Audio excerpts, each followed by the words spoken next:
Oh, I'm sorry, I was not audible. I think I'm audible now. Okay, so let me do it once again. I was not audible so far.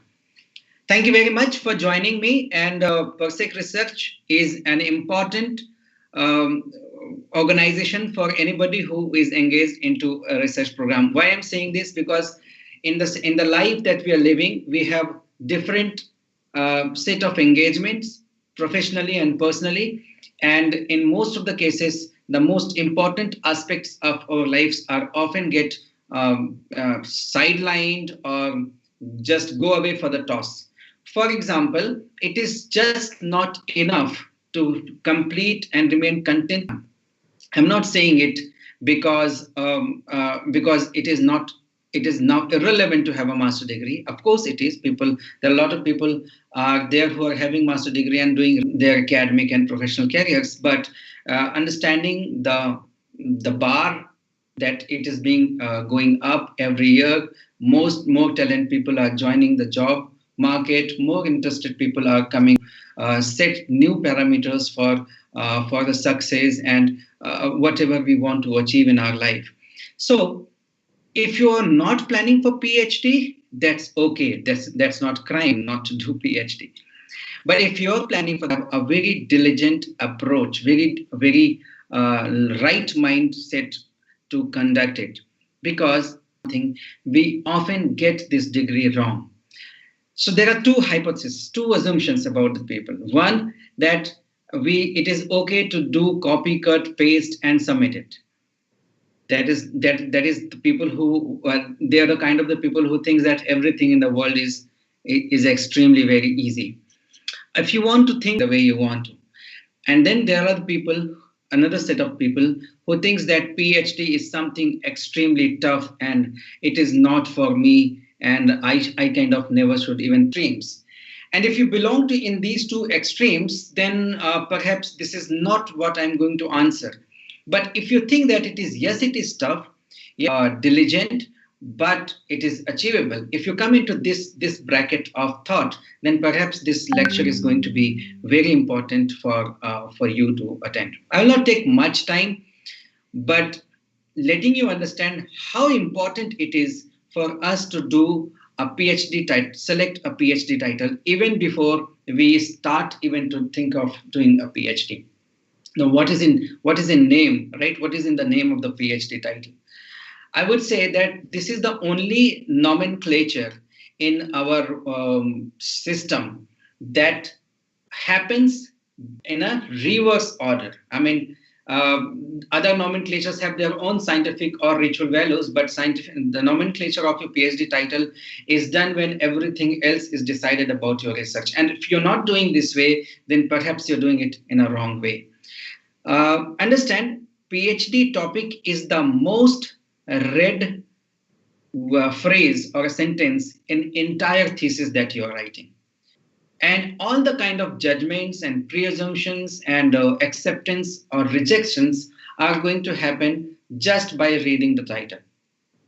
It is something like you have just 20 words to exhibit all that you have done into that 400 or 500 pages of the thesis.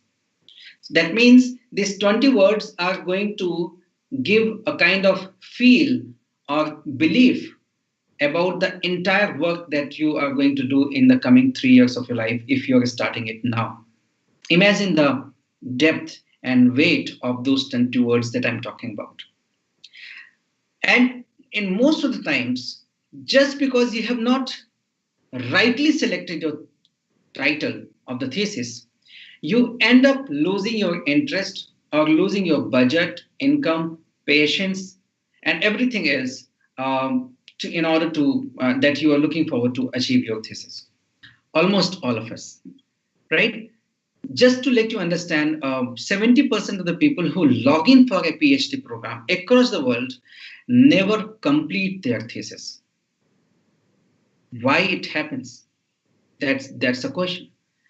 At the time of starting, everybody has this dream that somewhere tomorrow they will be having doctor or doctoral degree, but only 30% end up spending all the money and all the time, hard-earned time, and all other challenges of the life. That means there is something very magical about selecting a thesis title.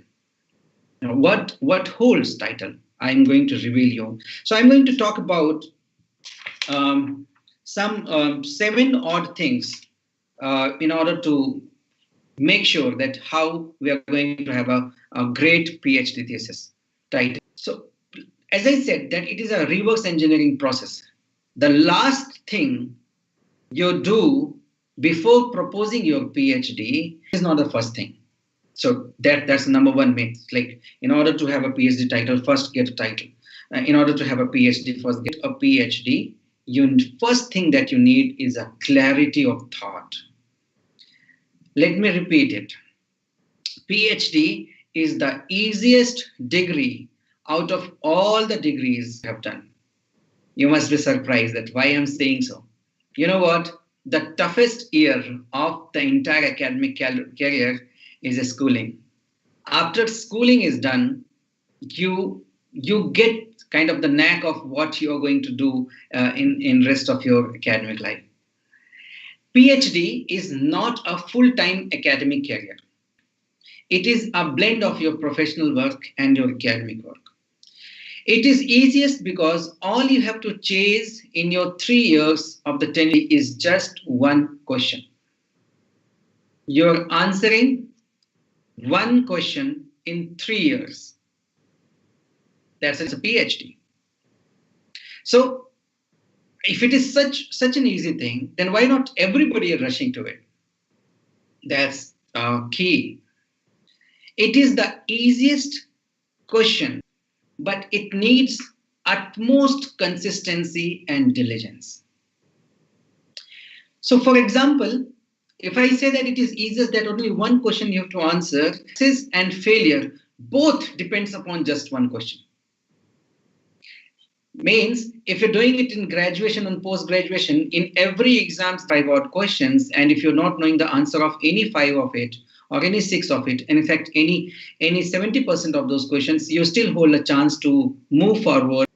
But here you have to chase the answer of just one question. This is easier said than done, because if you're not able to answer that one question, then you're not going to get this degree.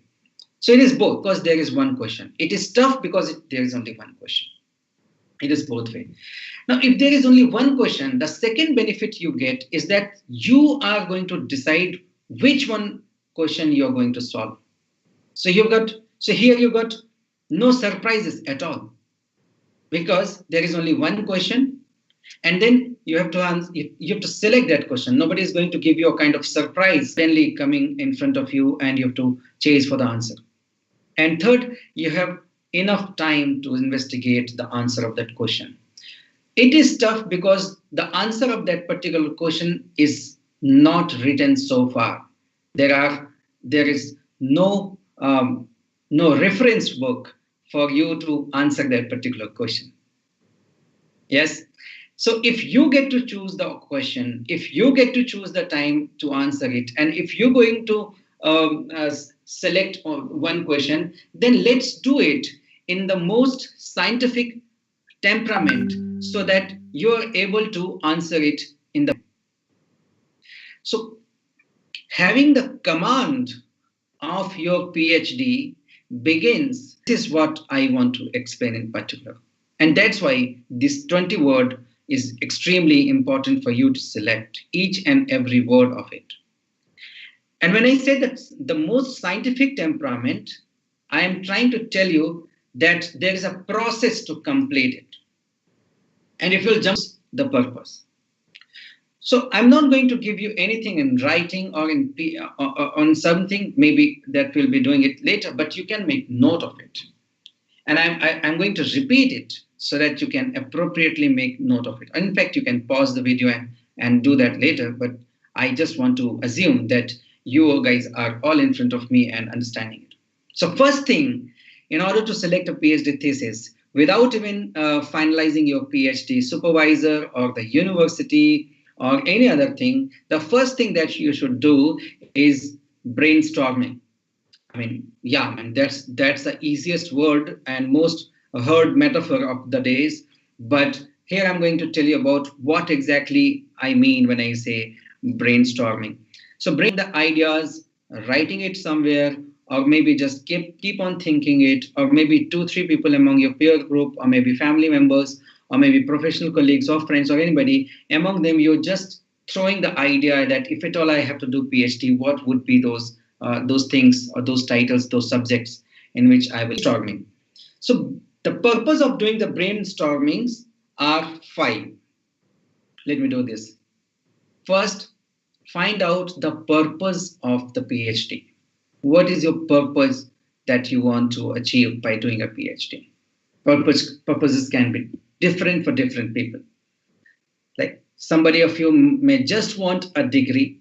All you want is degree. You don't have any other fantasy or aspirations by having this. You just want a prefix as a doctor in your name. Some of you would be looking forward to a career advancement. Maybe you are into 10th year of your academic professorship or teaching, and just by earning a P post, or maybe you'll get to switch over to some good university, having better understanding about better privileges and better opportunities in some other universities. Maybe the career upgrade is, and maybe you want to have a gold medal in the PhD. This is very important that you need to understand. You just want to have a PhD, or you have a career prospect attached to your PhD, or you actually want to earn a gold medal in your PhD, right? Or else, if you really want to earn a Nobel Award just by doing a research.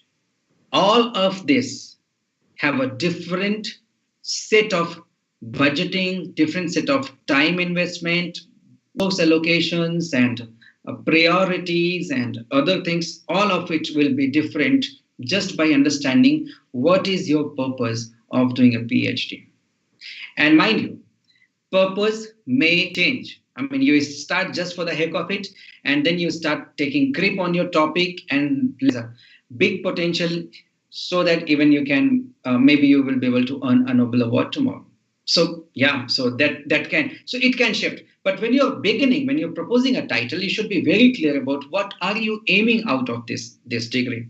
Number 2, how much time you have every single day. As I said, PhD is easiest of all the degrees because you have to answer but one question.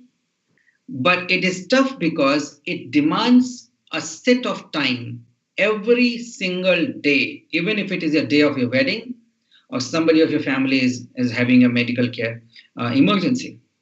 Then also you have to, I mean, I'm not saying it's so grave. I mean, you have to take it that it is in this tune. It is important for you to invest at least a day without any hitch, without any delay.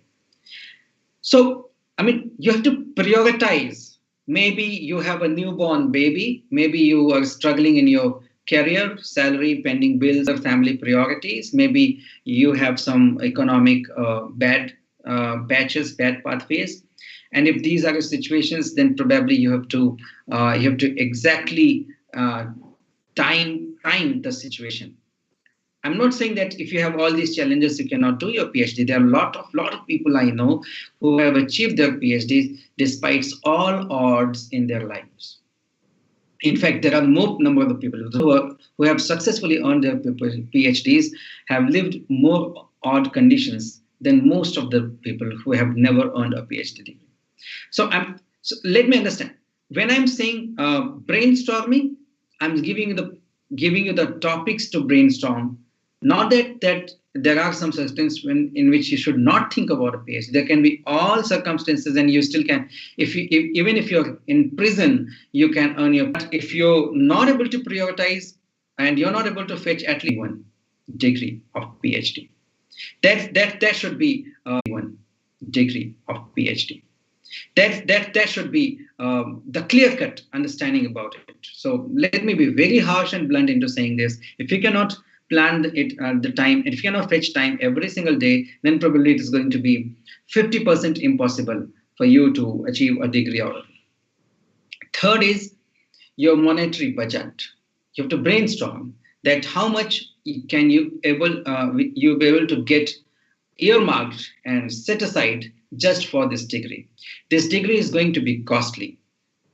The tuition fees of the university, then assistance in the market, then buying the resources, traveling, visiting, taking appointments, and redoing whole of the work, questioning it. There's going to be a lot of wastages. You're just buying books which you will later realize that you have never used them.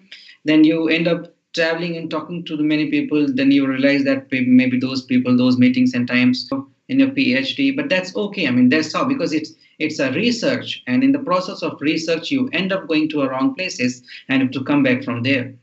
That means 80% of what you invest in your PhD, when you'll achieve the PhD, you'll realize that those 80% were not at all required. But you cannot escape this fact that 80% of what you're going to invest in here are not the final cost of earning a PhD. That's why you have to exactly budget it.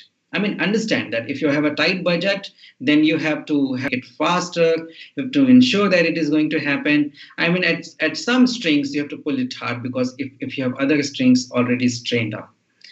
So yeah, budgeting is next thing that you have to brainstorm.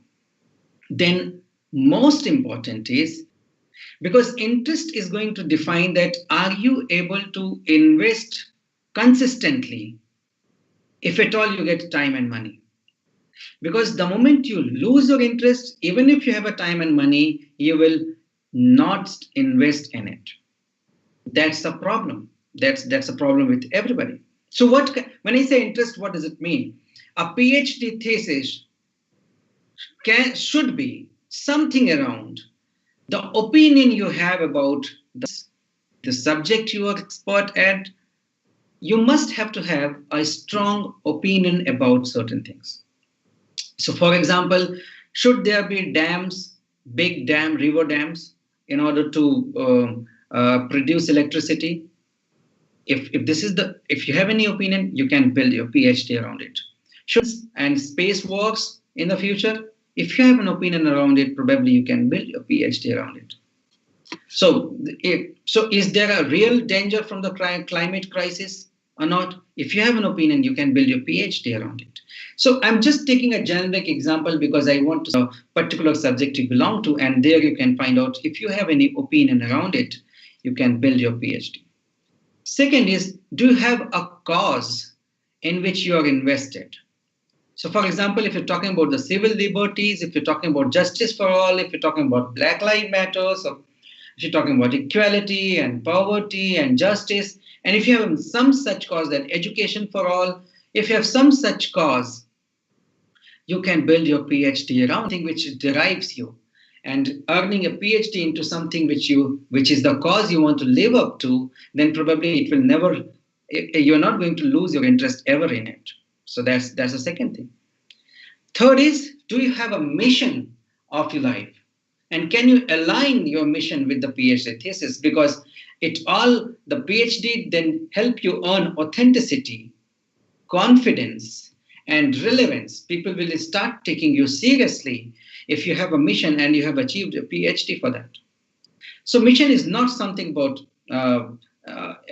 it's very macho and heroic, and mission is also about setting a result for the cause you live for, or establishing the opinion you have been making all your life, right? So if you have any particular value system to defend about, so for example, for me, I think that education should be free.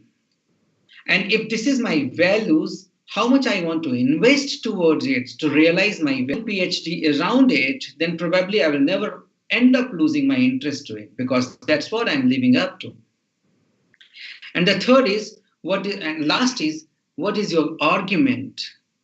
So you have your argument around that opinion, then probably you'll not be able to figure out what exactly you're going to do about the opinion also and the PhD project around it, both.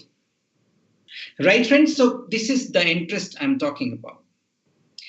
Next is, so if you're living into the best of the universities of the world nearby, if you're living in a city where all kinds of universities are available, then probably you're sitting on the heap of the resources, jerk a bit and get the kind of resources you want to.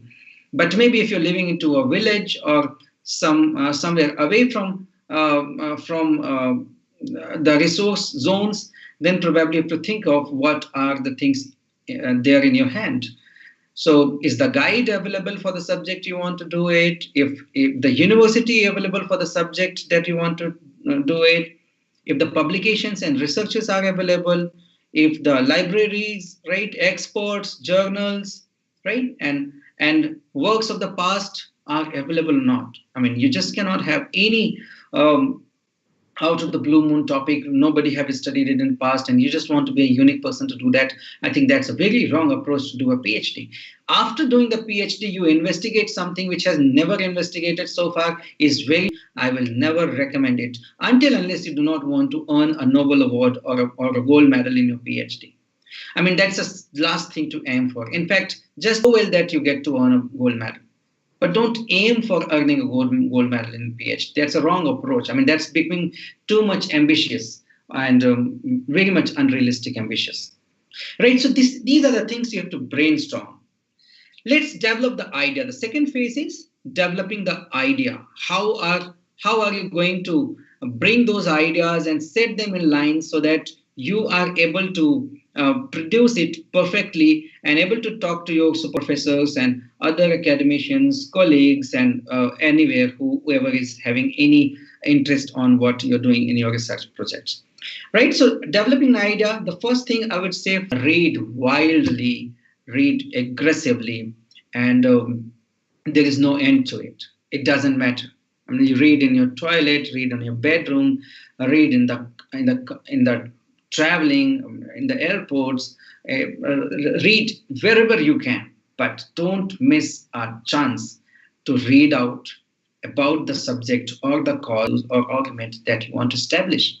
That's the first thing, because until unless you will not read, your spokes of ideas will not open up. That's the challenge, right? We tend to become so much, and then you stop taking ideas from the environment, and then you get very narrow ideas about what you want to do. That should not be the case. You must have open receptors for your brains to get newer and newer ideas around the cause or the mission or the argument or the opinion you want to establish in your PhD.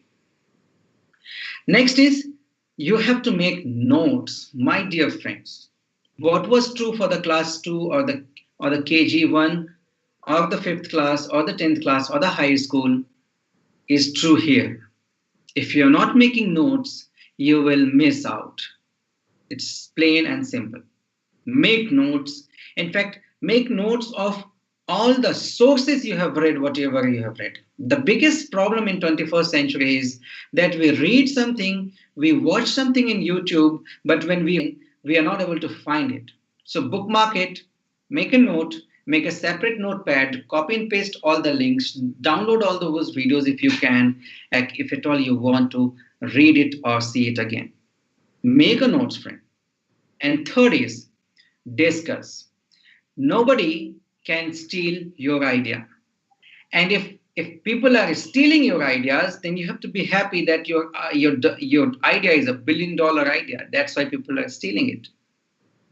And if people are stealing your idea, then you have to be happy that if there is an opportunity in this idea, you are going to be the first person to harvest the opportunity.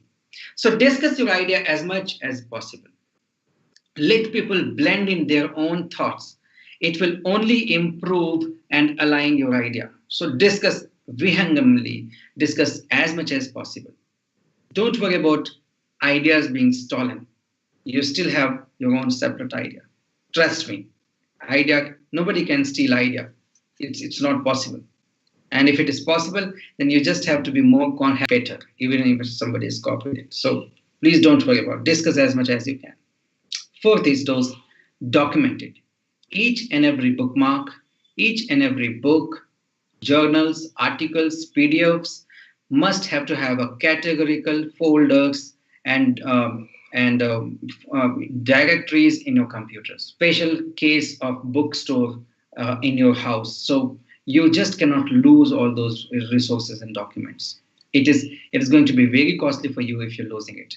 So arrange them properly and document it in one place. And then develop a temperament, right? Very important. Very important. If you have an idea and you don't have a temperament to attempt that idea, realize that idea, then you will never be able to do that. So by temperament, I'm saying that you set your brain that you're going to establish it, and you're going to establish it in a very stylish way possible, and you're going to finish it with a smile on your face. That's a temperament. That is you have to achieve. So we got brainstorming tools, what I said in the brainstorming. Then we discussed about the idea development, and I'm again going to talk about five. I discussed about the 5 things in the idea development process, that you have to read, you have to make notes of things, document your ideas exactly into the folders and subfolders the way it has to be, so that you can check it back, and then develop a right temperament. That is called that is the essence of developing an idea. Third is calibrate your focus. You have to do this. By this time, when you have idea and brainstorming, you will have a very big picture of what you want to achieve in your thesis. Now is the time to cut it up. It is something like, and you've got a big rock in which there is a possibility of having a lot of golds. Now you've taken that big rock to your laboratory, and now you have to chip it off so that you can extract the best of gold out of it. So it's not entire rock is going to be important. You just bring out the best of rock, right? Calibrate your focus. You've got ideas, big ideas, lot of inputs from the people who discussed it from. Now you have to funnel it down, you have to close it down. So calibrate your focus. What you need to do here? You have to chip off the not required things. There will be a lot of junk, those junks. First, all the slag and all those non-wanted things has to be removed out. Next is assembling it into the required order, right, of doing it. So that is again very important. Third is draw research statements. If you're not doing that, right, then you will not be able to focus it. You will not be able to recalibrate it. So very important for you to draw research statements about finalizing your PhD title, right? So you have to draw your research statements from all the ideas.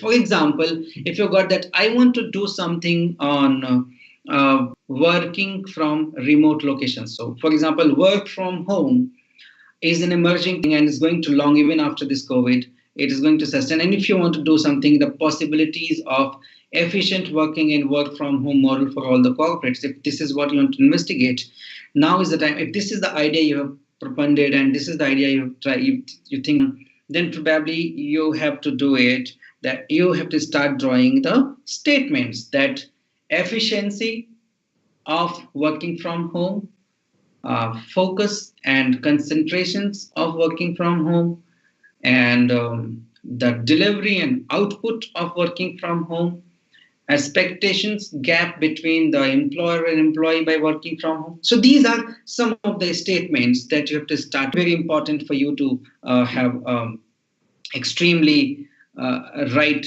context of wait a second. So you have to start drawing your statement. Then comes define problems. Now you're going to get close on to what you are doing in your you want to study work from home. Why do you think that there is a problem of efficiency gap? There is a gap between employer and employee expectations. There is a high chances that attention to work. So, and there is a high chances that your visitors of home or maybe your family members are going to disturb you so much that you will not be able to deliver what your employer is expecting you to deliver. So there are some problems of working from home, and you want to either suggest a solution or at least investigate that problem so diligently that somebody in the future will be able to answer those problems more effectively.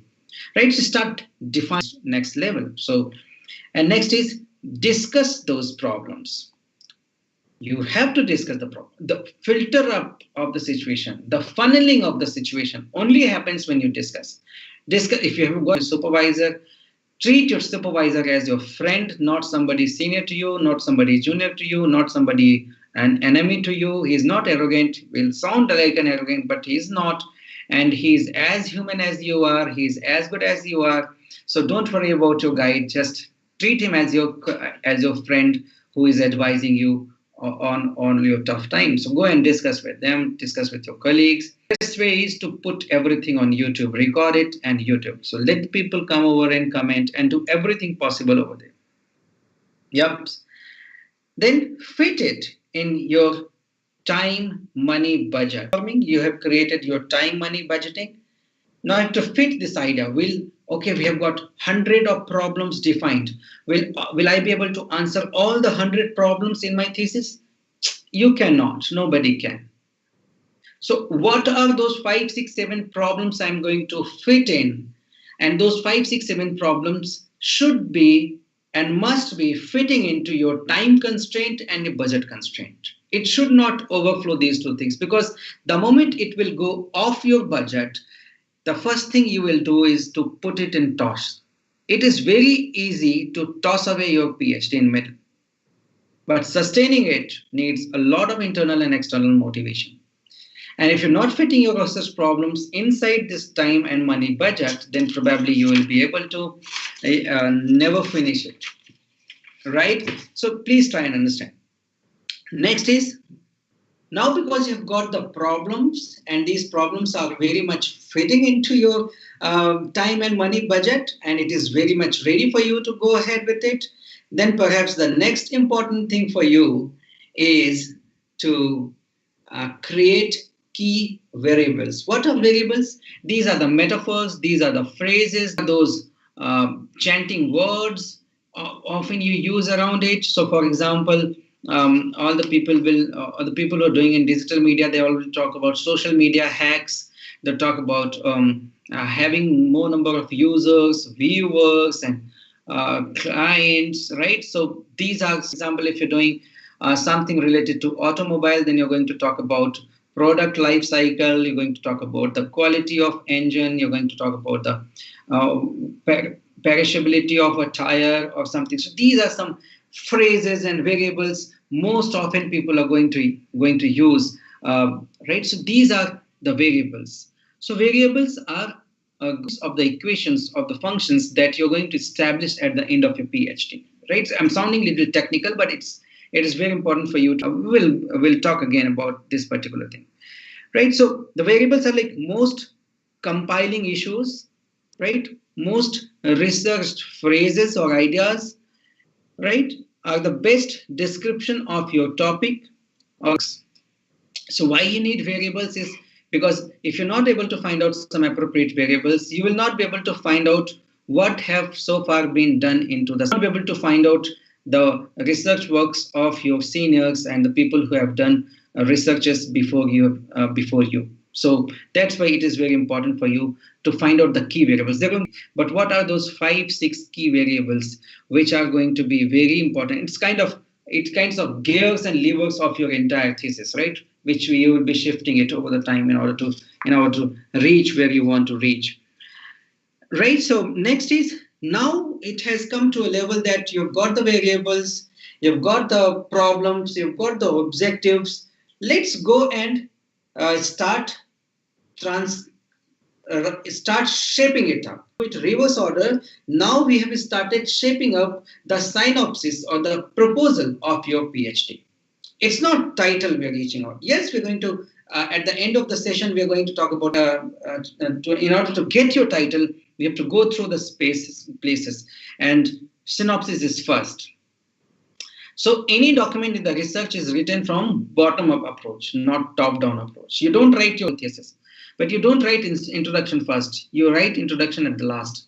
The first chapter you write is chapter 2, which is literature review. That means you have to ensure that you have read enough so that you can have a realistic parameters of doing the PhD.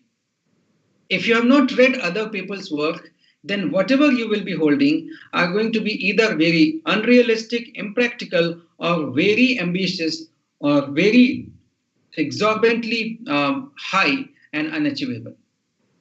To set your goals rightly, you have to read a lot of things. So in your proposal, the first thing that you're going to do is that you have to include 1 or 2 pages about the glamour of the idea. That things which is going to tempt you a lot to do your PhD. 2 pages about your temptations of why you want to do it. That's the jelly of the entire recipe. 3 to 5 pages about the books or the popular articles that you have read around the keywords or the problems that you have stated. Then you have to allot some 10 to 15 pages about the research papers, journals, and scientific books. I mean, when I say scientific books, technical books about that particular subject, and take it from you. And then do the bibliography of whole of it.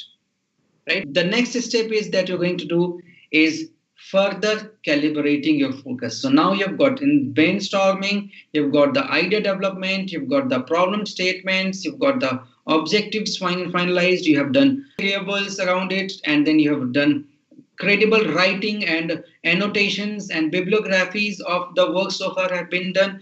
Now you have time to recalibrate it again, refunnel it again, and your idea has been filtered finally. Your research questions have been rephrased finally, and if you have got 30 research questions, now you have to select any 5 or 6 or 3 or 2 or 7 or 10 questions.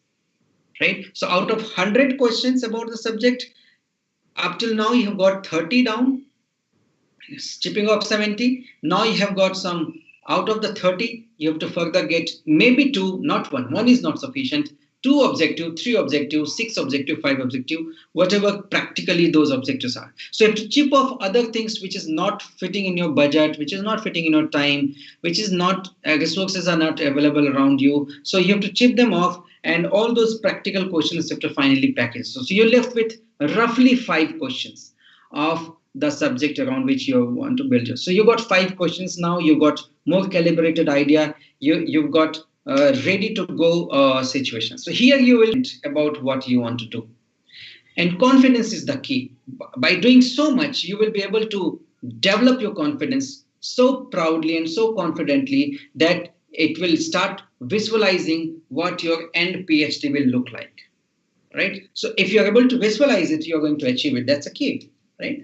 Now coming to the last thing, writing the title of your PhD. I mean, that's the whole thing we've been discussing about. So while writing the title, you should remember that what is the objective of writing the title, right? So the first is you have to wire up those keywords, right, in a way that your 20 words of the thesis title are effectively able to explain, number 1, purpose, number 2, scope, number 3, narrative, number 4, method. So the 20 words of a PhD title must be able to answer 4 questions. What is the purpose of your thesis? What is the scope of your thesis? And what is the method of your thesis? Any title has to answer these 4 questions, right? It should not be more than 20 words. It should include all the keywords that you have decided. And you do not have to jumble up or shake it up, just wiring up something empirical and calibrated, proliferated, no big sounding, nicey, fancy words. All 20 words, even if the article you're using in it must be appropriate and serve the purpose. The purpose is, what is the purpose of your thesis? What is the scope of your thesis? What is the narrative of the thesis? And what is the method of your thesis? These are the 4 questions. What is the answer if the work from home is useful for the corporate? No, that is the purpose. Scope, I'm talking about only about India or only about the IT industry, or maybe only about government jobs, Delhi or Mumbai or New York. That's a scope. Narratives is if you're answering the questions, or you're creating more questions, or you magnifying the challenges, or you galvanizing on one challenge and answering it, Or you're developing a method, or you're developing a model, or developing a tool, or you're creating a matrix? What is the narrative? Is it more of a question or more of an answer, or the mix of both? Right? So you have to develop that narrative.